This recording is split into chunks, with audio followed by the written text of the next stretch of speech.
Hey, this is Sterling Sherrell, and I'm going to tell you why my family calls this our quote unquote vacation tie, and what that means for you if you are looking to create a following or an audience for your product, services, coaching, or consulting.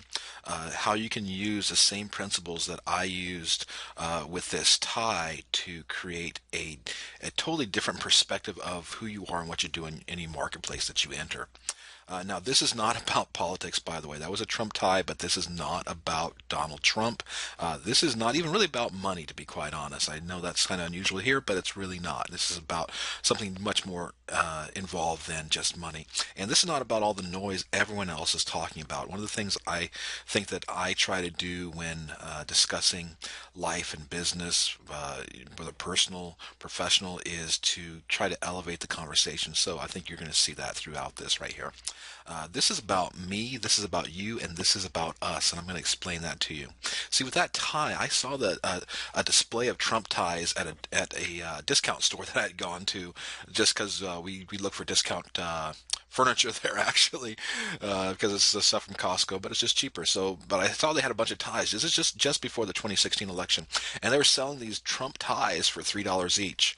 Now, I offered, $1.50 because I heard they had like 2,000 of them. So I got a deal on them. I took all 2,000 they had for $1.50 each. So because they were just putting them out. So I'm like, just forget about tipping them out because I knew those were retailing for about 65, and with Trump had just gotten the nomination, I'm like, well, I know some people who sell on eBay that will probably buy these from me as a lot of 2,000. So what I did, I thought I was going to make a quick $17,000 by selling to these folks. I know about three or four people who do this. So I said, hey, I got these, brand new with tags, Trump ties, for, $10 each, but no one wanted to buy them from me. So I was like, okay, why wouldn't you want to buy these things? These are such a great deal. I thought, when I looked at it, well, there's two reasons why they didn't. First of all, I found that most people hated Donald Trump that I was dealing with.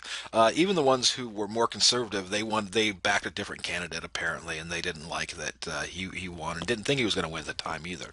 But mostly, they didn't understand why people would easily snatch these up for huge profits. Now, I saw this when they didn't, so I decided to sell them myself on eBay and Amazon. Now, I do have my own products on Amazon, so I'm familiar with that. And eBay just lists things, so I'm like, no problem, I can do that. In fact, I got a call from CNBC to ask if I would be interviewed for, on how I was selling Trump merchandise for a lead story in the network, which I gave a hard pass to. I would just I just got them in a discount store, but they thought I was some big wheeler dealer out there because I had so many of them, and I had number one selling Trump items on both platforms for a while, actually. Now, what type of returns did I get? Below is just one sale I made on eBay for this is a single Trump tie. Remember, I paid $1.50 for this. So you see this Donald Trump signature tie. I highlighted in yellow. I sold that thing for $187.50 after fees. The eBay fees. I came away with $156 minus my I was $155.31 I made. That's not a bad profit from that one tie. It's, in fact, that's a 12,400% ROI on just one of those $1.50 investments I bought. But why didn't others, understand what I was doing? Why didn't they see the potential, that I saw from these ties? What does that mean for those of us who are building a following online is what I want to talk about. I'm going to break down the psychology behind what would make people pay these prices and how we can use the same principles when we're building a loyal following of our own. Now, do not get hung up if you support Trump or not. That would be the wrong thing. If you do, you're going to miss the bigger picture, just like those who didn't buy the ties from me as a lot. There are three ways to develop a rabid following. First is me, the second is you, and the third is we. And we're going to break down every single one of those right now. I'm going to explain to you and let you decide which one's going to work for you the best. Now, I have a preference that I use of those. As a matter of fact, I've already been using it in this video. And can you figure out which of the three models that I prefer? If you want to pause and say, which one is it, me, you, or we? Have you seen what I've been doing throughout this video?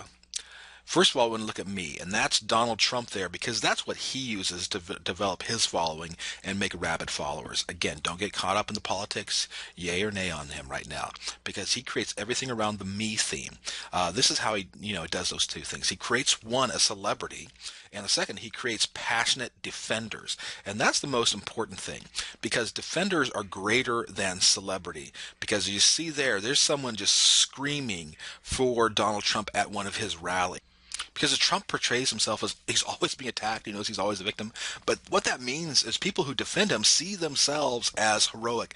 Their identity is wrapped up in having a life that is, bigger than it once was. Because now they're able to be the ones standing up for Trump. And so that creates a very rabid following when you do the me.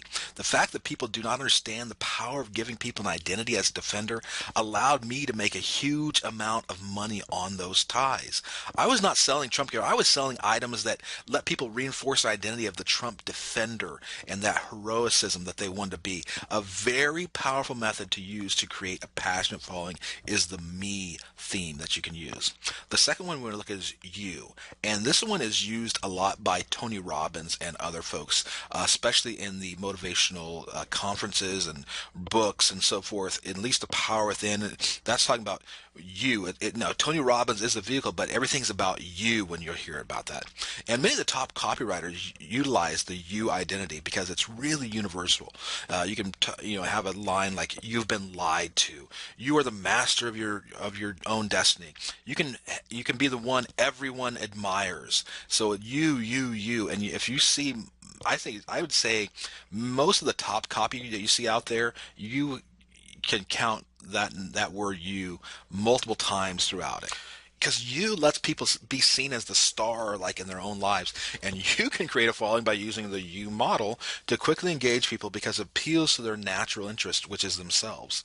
It allows you to not be the celebrity or to focus as well, which is appealing when you're creating a following, but you're seen as helping empower others to their fullest. So you can use the you model as well. Now I want to talk quickly about we. Now we is personally my favorite because, as you see, I have a picture here. It creates a movement. This is the Civil Rights March outside of Washington in color here. But when you use we, you see how powerful that is. And that's because it combines me and you to us, we or are. And instantly people you can identify you as the leader of that movement that you use the we language for. It creates instant rapport as well because you're entering into solidarity with someone for a common goal. When you say we as opposed to me, where you're the star, or you where they're the star, you can enter into it with them, so you have an instant rapport. And it creates a community with a vested interest as well when you use the we model. Martin Luther King said, "We shall overcome." JFK, "We are not here to curse the darkness, but to light the candle that can guide us."